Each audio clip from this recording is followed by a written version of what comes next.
പത്തനംതിട്ടയിൽ നിയന്ത്രണം വിട്ട പോലീസ് ജീപ്പ് വനിതാ ഓട്ടോ ഡ്രൈവറെ ഇടിച്ചു. ഡ്രൈവർ രക്ഷപ്പെട്ടത് തലനാരിഴയ്ക്കാണ്. ജീപ്പിലുണ്ടായിരുന്നവർ മദ്യലഹരിയിലെന്നാണ് ആരോപണം. നാട്ടുകാർ ചേർന്ന് ചോദ്യം ചെയ്തതോടെ ഔദ്യോഗിക വാഹനത്തിൽ നിന്ന് പോലീസ് ഉദ്യോഗസ്ഥൻ ഇറങ്ങി ഓടുകയായിരുന്നു. സുജു ടി ബാബുവാണ് ചേർന്നത്. സുജു, എന്താണ് ഉണ്ടായത്?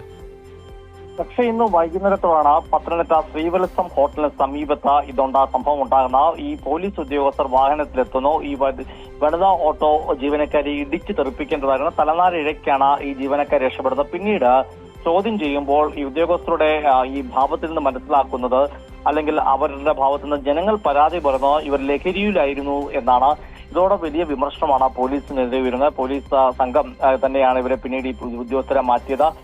അന്വേഷണ റിപ്പോർട്ട് വന്ന ശേഷം നടപടി ഉണ്ടാകും, അല്ലെങ്കിൽ അതിന്മേൽ വ്യക്തത വരുത്തുമെന്നാണ് പത്തനംതിട്ട SP ഇക്കാര്യത്തിൽ അറിയിച്ചിരിക്കുന്നത്. എന്തായാലും പോലീസിന്റെ സാമൂഹ്യ മാധ്യമങ്ങളടക്കം വലിയ വിമർശനം ഉയരുകയാണ്. ഇതാണോ കേരള പോലീസിന്റെ ഓപ്പറേഷൻ തൂഫാൻ എന്ന തുടങ്ങിയ ചോദ്യങ്ങളാണ് സാമൂഹ്യ മാധ്യമങ്ങളുടനീളം ഇപ്പോൾ ഉയർന്നു വരുന്നത്. അക്ഷയ്.